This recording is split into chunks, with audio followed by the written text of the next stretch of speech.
giro da ampulheta, no minuto que passar, nas tardes de domingo, tudo pode mudar. Tudo mudar.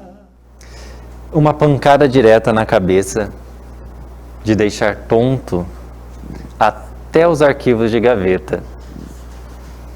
Uma mureta viva para ver além da carcaça, da roupa desgraça que amarra a verdade ali dentro. Ele a abrasa, brasa, alimenta para ser incêndio, compêndio de escape. Homem Pimenta. Henrique Pimenta. Este é o podcast Poesia para Sentir, hoje com o poeta e escritor Henrique Pimenta. Tudo bem, Henrique? Tudo bem, apesar de toda a problemática atual, comigo, com a minha família, tudo bem. Graças a Deus. Essa sua máscara, assim, já é uma poesia, né? Uma autopoesia, um autoelogio. Foi pensada? Sim, foi pensada. A minha esposa me deu de presente, é lógico, não tem como, o nome Pimenta é bastante forte, né? Uhum. Então, eu utilizei e, enfim, é uma marca, né? É uma marca e algo da sua alma, né? Que você coloca uma pintadinha de pimenta em quase tudo que você faz, né? Às vezes as pessoas ficam, ele tá falando sério, ele não tá falando sério, é uma brincadeira. Como é que é isso na sua vida, Henrique? Rafael, é o seguinte, eu sou uma pessoa um tanto quanto crítica, e às vezes essa crítica aparece como uma forma de acidez. E essa acidez, na realidade, vem de uma personalidade meio introvertida, meio tímida. Então, a gente tenta se expressar, né? É quase uma defesa também, né? É um ataque ao mesmo tempo em que é uma defesa, é algo ambíguo. E nada melhor para a poesia do que a ambiguidade. Henrique, quando você começou a se sentir escritor, a se sentir poeta? Rapaz, isso é uma pergunta difícil, mas quando eu tinha 15 anos de idade, eu tomei uma posição na minha vida, né? Tão jovem, mais cheio de hormônios do que ideias, né? Eu disse, eu quero ser poeta, a única coisa que eu quero ser na vida é poeta. E aí começou a partir disso. Eu estava em Natal, Rio Grande do Norte, eu tinha um grande amigo, né, que ele já escrevia. Aí eu mostrei as minhas primeiras experiências escritas e ele falou assim, poxa, você escreve bem, continua com isso. Mesmo que eu não escrevesse bem, ele era meu amigo. E aí ele me deu um estímulo, né? Então eu sou poeta desde os 15 anos de idade, assim, sem a gente falar em gradações, é um bom poeta, é um grande poeta, mas eu me sentia, tinha uma alma de poeta a partir dos 15 anos de idade. Eu até estive repensando isso, porque ano passado eu completei 40 anos de poesia. Dessa poesia adolescentoide, mas poesia. Eu escrevo com bastante constância, então são 40 anos de poesia. E eu não posso retirar esse mérito da minha pessoa. E foi uma identificação, né? Eu percebi que, assim, eu tive dificuldade para falar, não, eu sou poeta. Não sei se pela sociedade, se pela como que a coisa é feita dentro da sociedade. Não, um poeta não ganha dinheiro, não ganha dinheiro, não serve. Bom, eu concordo com você. Talvez eu tenha escolhido a questão do ser poeta exatamente por não ter obrigatoriedade de se ganhar um dinheiro, de ter uma preocupação com o cotidiano, né? É uma questão mais do aqui e agora. Se eu estou triste, eu vou me expressar. Se eu estou feliz, eu vou me expressar. E tinha pais que conseguiam bancar esse sonhador, poeta, pelo menos durante até um certo tempo, né? E quando começou a produção, falou, não, eu vou publicar agora, eu já falei que eu sou poeta, agora eu vou ter que fazer uma produção disso. Teve essa responsabilidade? Cara, é o seguinte, para ser sincero, então deixando a hipocrisia de lado, eu escrevo desde os 15 anos de idade, mas a maior parte das coisas que eu escrevi não tem um valor para publicação. Aí entra um aspecto racional, então o sonhador fica meio de lado, tá? Então eu escrevi muito, é óbvio, quase que todos os dias eu escrevia alguns versos, um poema, mais de um poema, mas eu só me senti habilitado como poeta, digo, não, eu cheguei no ponto que eu queria, de acordo com os autores que eu lia, né? Então eu tinha ali um padrão, eu tinha um nível, não, referência, eu tenho que né? me aproximar desse pessoal, senão não paga a pena eu publicar alguma coisa. Então eu fui publicar com mais de 40 anos, né? Então o meu primeiro livro é exatamente um livro de sonetos que eu publiquei em 2012, e eu já estava aqui em Campo Grande, eu sou natural do interior do Rio de Janeiro, enfim, já era um homem relativamente maduro. E como que foi esse primeiro soneto? Eu cheguei a ler, como que foi a recepção dele? Como que foi a crítica? Teve uma crítica sobre... Porque é um tema muito delicado na nossa sociedade até hoje, né? Se tem uma coisa que é tratada como no escuro e ao mesmo tempo no foco, é o sexo. Sim. Só para dar um toque no pessoal que está nos escutando, então o primeiro livro é 99 sonetos sacanas e uma canção de amor. São sonetos feceninos. O que são sonetos feceninos? São sonetos que envolvem erotismo, sexo, só que com o seguinte viés, escatologia e humor. Tá? Eu acho que de forma simplificada é o seguinte, muitas pessoas leram e continuam lendo esse livro, né?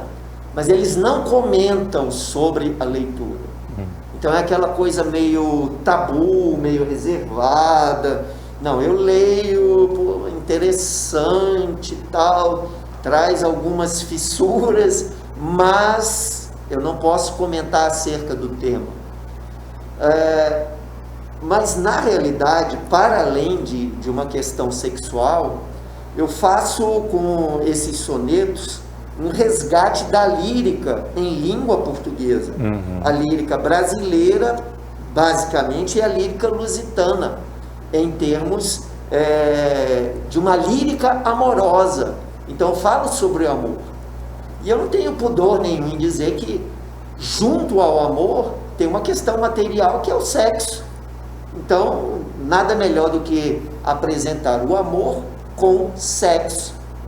Há sonetos aqui que não abordam a sexualidade, mas eu preferi colocar exatamente isso. São sonetos sacanas. Então, quem vai ler, se prepare, né? É um aviso, é um alerta, né? Um spoiler do que, como a gente diz hoje. Sem dúvida alguma. Agora, se houve crítica acerca do livro, sinceramente não. Alguns blogs, eu sou da época dos blogs, viu, pessoal? Eu tenho um também. Então, houve alguns comentários, né? E comentários positivos. Infelizmente, eu sou uma pessoa que choca, não sei porquê, né? Tem a coisa do picante, né?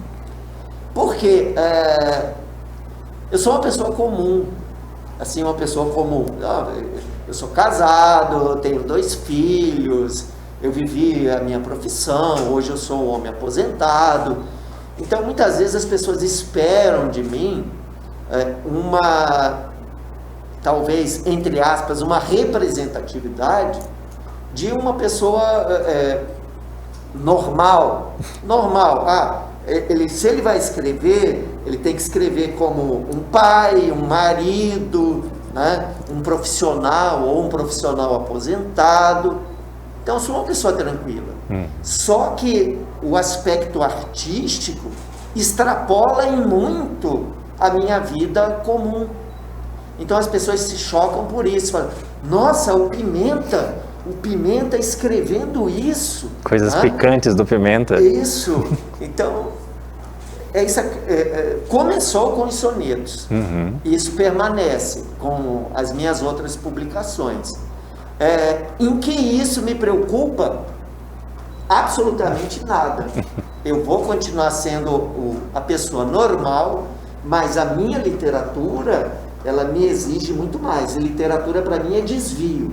Então, é isso que eu busco. Eu busco o desvio, o diverso, a perversão, o estranho, o estranhamento. É isso que me interessa em literatura, em arte. E essa narrativa poética, esse feito poético, você traz ele também para a sua literatura, para os seus livros não poéticos? Então, eu tenho 2 livros de contos, né? O Ele Adora a Desgraça Azul, que é de 2016. No ano seguinte ele recebeu o prêmio Guavira, né? Que é o prêmio mais importante de Mato Grosso do Sul. E o título é poético. Literário. O título é poético. Ele adora a desgraça azul. Se eu fosse falar do título, nós gastaríamos mais um podcast com isso. Vamos deixar para depois. E eu tenho o Compêndio de Evisceração, que é o meu livro de trabalho atual, que eu estou... enfim, ele está à venda agora, eu estou sendo chamado para alguns eventos, apesar de toda essa nossa problemática atual pandêmica, né? Eu falar de minha literatura é complicado, né? Porque, obviamente, o meu filtro será outro. Mas pessoas conhecidas e pessoas da área, inclusive professores, né, da área de letras, eles indicam que o meu texto prosaico, ele é permeado por poesia. Isso me agrada muito, né? Porque é a minha base. Eu falei, eu quero ser apenas poeta. Então eu sou um poeta também escrevendo em prosa. Não tem como fugir da poesia ali, né? Porque ela é sua estrutura, seu esqueleto. Então a gente volta um pouquinho para esse seu último livro de poesia. E é Marrocos? É isso? Remete a Marrocos? É lá na África, Alcácer Quibir, o título em si, assim, primeiramente, é o quê? Foi o local onde El Rei Dom Sebastião, que ainda era um jovenzito, né? Ele empreendeu uma guerra contra os muçulmanos e lá ele desapareceu. Na realidade ele morreu, foi morto, mas ele desapareceu e criou-se um mito em torno de El Rei Dom Sebastião, né? Então eu tenho uma pegada em relação a esse aspecto histórico e mitológico, embora seja poesia contemporânea. E ela difere totalmente do seu primeiro livro. Felizmente. Para mim seria complicado ficar me repetindo apenas em sonetos feceninos. Eu continuo praticando sonetos feceninos, pretendo publicar um novo material mais adiante, né? Mas eu tinha uma pegada assim contemporânea. Eu tinha uma vontade de escrever algo com uma técnica, embora apurada, é considerada uma técnica desleixada. Então, de novo, a ambiguidade, né? Então, eu queria fazer um trabalho muito sério com uma poesia que não tivesse toda a técnica do soneto, mas que fosse tão despojada, no meu entender, quanto um soneto bem feito. Então eu entendo que um soneto bem feito, pode se perguntar, por que você foi trabalhar soneto? Porque soneto é atemporal. Por que você foi trabalhar poesia contemporânea? Porque é uma poesia do meu tempo, embora já não seja algo assim tão novo, mas é uma poesia do meu tempo, independente de eu ter 55 anos, eu vivencio o aqui e agora. E o Alcácer Quibir, ele vivencia também o aqui, agora. E para você, falando de poesia contemporânea, você acredita que poesia contemporânea, ela é sempre atual ou a poesia é sempre contemporânea?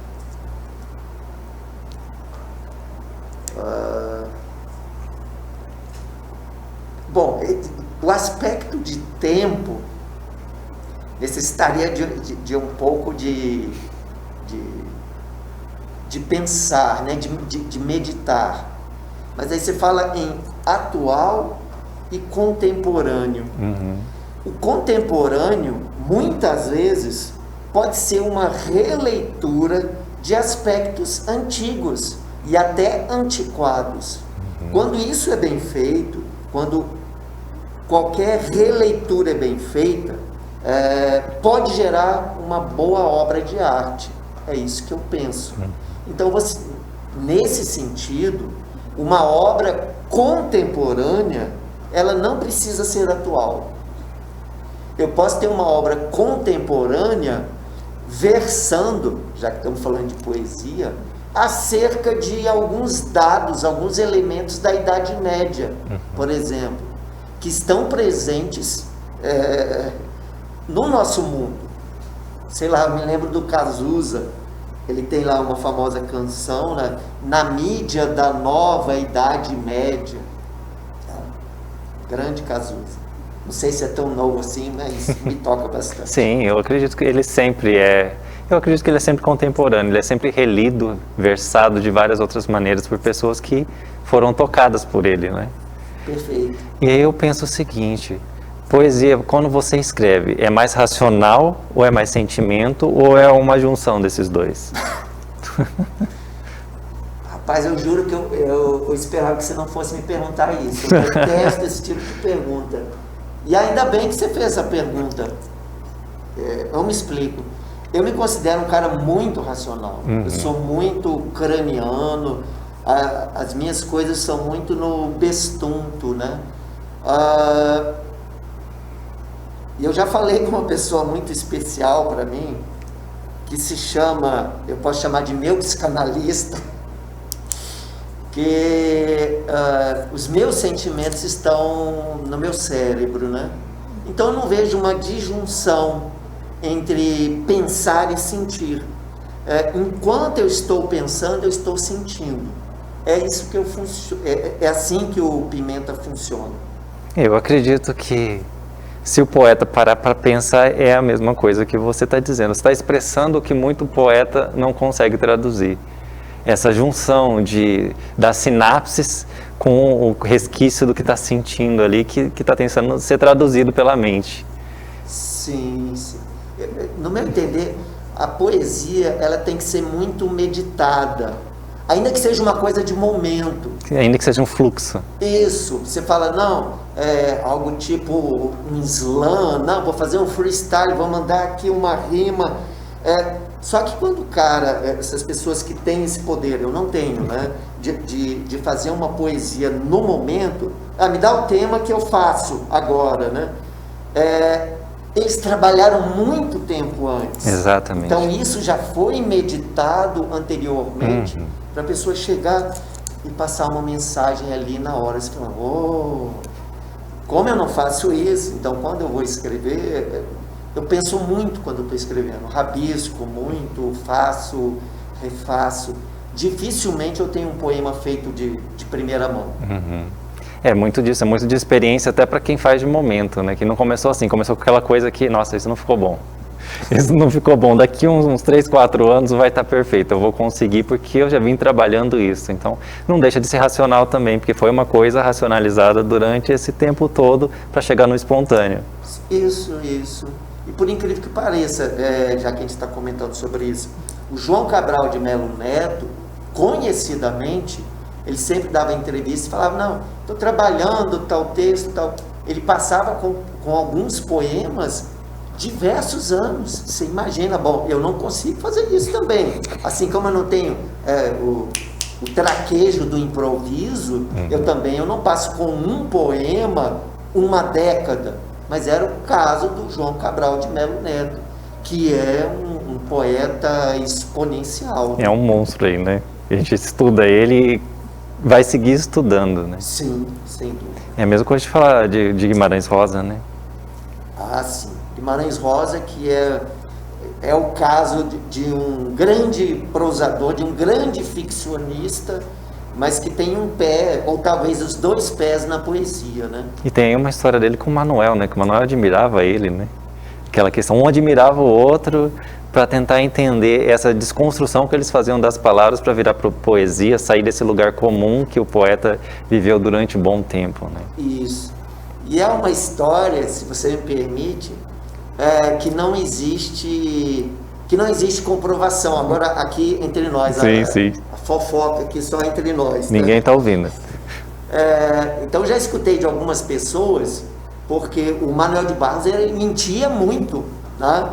Então, ninguém conseguiu comprovar que Guimarães Rosa e Manuel de Barros se encontraram. Que diz que tem um momento ali que eles se encontraram no Pantanal. Chega a ser algo idílico, né? Idílico, exatamente. Mas parece-me que não existe comprovação desse encontro. Mas o que vale é a história. A história também não tem como desmentir os dois, né? Está na história, né? O que vale é o caos. É o caos. Bom, Pimenta, eu acho que é isso. A gente conversou, dá para fazer milhares de podcasts com você, com a sua experiência, com esses seus mais de 4 décadas de escrita, de poesia, de cerne da poesia, do esqueleto da poesia. A gente pode marcar outros aí para frente para falar desse novo que vem vindo aí. Beleza. Que você está ruminando ele. Isso. Então eu encerro aqui o nosso podcast, o nosso Poesia para Sentir, e vamos falar do que eu escrevi durante esse momento. Do que são os dois. Ardor nos sarcasmos, marasmo da defesa, pimenta, atração do mal-olhado. Colhedor de lado, hábil depois da produção, pitada de riso, na risca da carne lírica, matéria de fricção, picante ao sol de outono, caindo na conversa do que são dois. O giro da ampulheta no minuto que passar, nas tardes de domingo, tudo pode mudar.